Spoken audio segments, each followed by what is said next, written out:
you keep losing the same 10 pounds. You know, you go and you lose it, and you come back and you again, and you go and you lose it. And so I think it's because you lose it so quickly, and it's enhanced by intensive exercise, and you feel wonderful and energetic, and you feel terrific, and you come back into an environment that is the everyday life. It's real living, which is not a spa environment, where everything is conducive to nibbling. It's all anybody talks about. Food, exercise. But when you get away from that,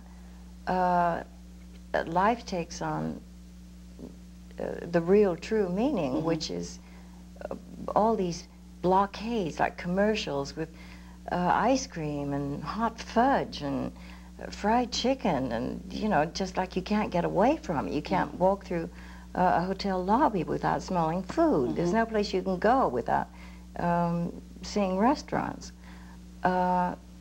You just have to make up your mind. So at the time when you were on your downhill slide, was it a comfort to you, food? I thought it was, just like an alcoholic thinks booze is a comfort. And, you know, like when I have my pig outs, man, I enjoy them.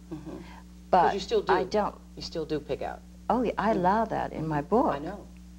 Because I think just to make life, for the rest of your life, just total maintenance would be boring as hell. Everybody wants to know how you did it. And I know there are specific recipes and day-by-day menus in the book, but you know the street talk is. I know Liz, she went, I was in the salon the other day and somebody said, I don't believe she dieted at all. I believe she went to one of those doctors and he... Well, shall I strip off here? And they just sucked it. Would you all like to see my thighs wherever they do such things? And that they just sucked, I mean, they just sort of sucked it all out. Well, you would look a terrible mess in a bathing suit, for starters, wouldn't you? Yeah, I've never figured out... tic-tac-toe. Yeah. I can't think of anything more attractive. Can you imagine going to bed with some poor guy and... who's been sucked unveiling yourself, looking... Suck is such a vulgar word. I'm too conceited. Yes, you're too conceited.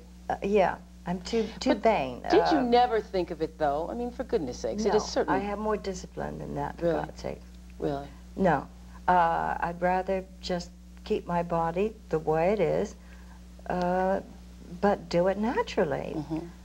I mean, first of all, like keloid. Oh. So I'd be a real pretty...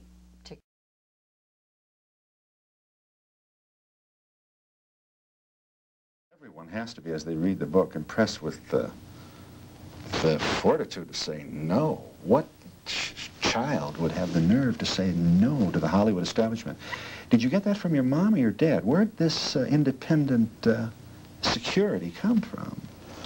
I think, well, I should probably say both of them, but my dad was a very proud man. And a lot of the Celtic stubbornness and pride, I think, came from my dad. This pride that you speak of quite a bit in your book has also manifested itself many, many times in your adulthood. You have paid your dues. I think you're proud of that. And your dues include a good deal of public commentary, not all of it positive. You've had times in your own life as a highly visible woman, not unlike Ingrid Bergman. The Vatican was on your case.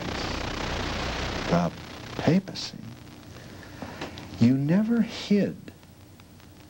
I'm sure you had your retreats, but you never hid. Where'd that come from? Is that the Celtic heritage as well? I think so. You can't hide from yourself, so why hide from the world? Oh, I think it'd be easier to hide. I mean, you must... They get you in the end. You felt that way? No sense? So I felt like, okay, you're after me, here I am. It was a bit of, sort of, a bit of Mike Todd, too. I jutted my jaw and stood my ground. That really attracted you about him, didn't it? You went to the altar as a virgin for your first marriage. And not too many years later, here you were with a man who you admired his confidence. This man appeared to be afraid of nothing, huh? Yeah. You liked that. I'm impressed with the transition, weren't you?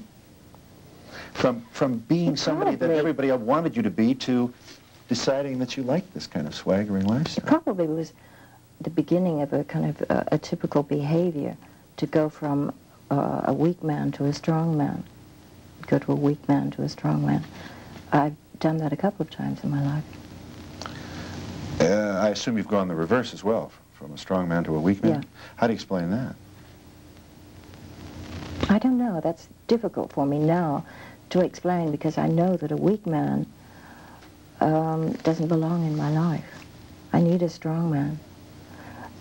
And there are not that very many men around, you know, at my age, that feel they can...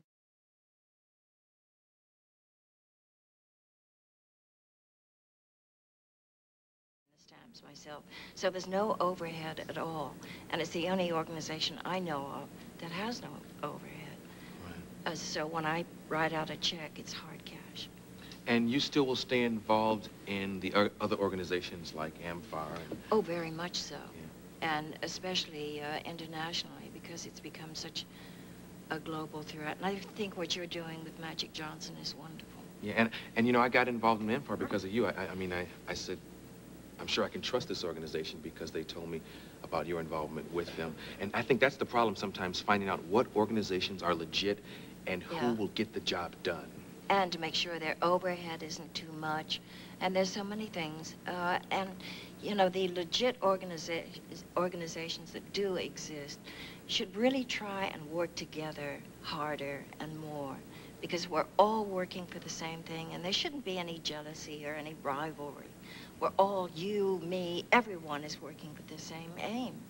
We're fighting against AIDS, and we're trying to make people more aware, and we're trying to make people protect themselves and not die. Yeah, and there's power in the unity. I think one of the bits of light at the end of the tunnel is the fact that the gay community has really worked so hard lately. They have dropped the rate in their community, and that shows that there's a lot we can do, and through awareness and education. Yeah. I'm really happy about that. You did Captain Planet. Have you taped it yet? Yeah. Was that fun? It was fun. You did a voice. Yeah. What voice did you do? Of a mother of a boy who has AIDS. Yeah. And that'll help. Every little bit helps. Everything helps. Yeah. We're out of time. Oh, do you like boxing? Evander Holyfield's on the show tonight. I know. I heard that. You like I'm boxing? very impressed. As long as I don't get spilled with blood, yeah. The last time I went to a fight, I was like ringside, and I got splattered. That was the last time I went. Ooh. What fight was that? It was a long time ago. Oh, long time ago. Yes. Yes. Other than the bikes, what do you do for fun? I know you have a puppy. I do more than that, sweetheart. Yeah, and I don't want to be nosy, because I know you'll put me in my place. But what do you do for fun? Well, I have friends. Larry and I are very quiet people, really. We're not sort of Hollywood jet setters. He works, I work. We enjoy going to friends' houses for small dinners and seeing movies. And you don't bungee jump or anything like that? Oh, that'd be great for my spine, yeah. I want to try that once, and I was looking for somebody to do it with me. Not me. Okay. Well, I thank you for coming by. I really appreciate it. Well, I thank you. And if you ever need me, call me. Okay, well, you can always help me with the AIDS thing. Absolutely. Okay. We'll be on that until we find the way. Okay. And if you could give my box... Wait.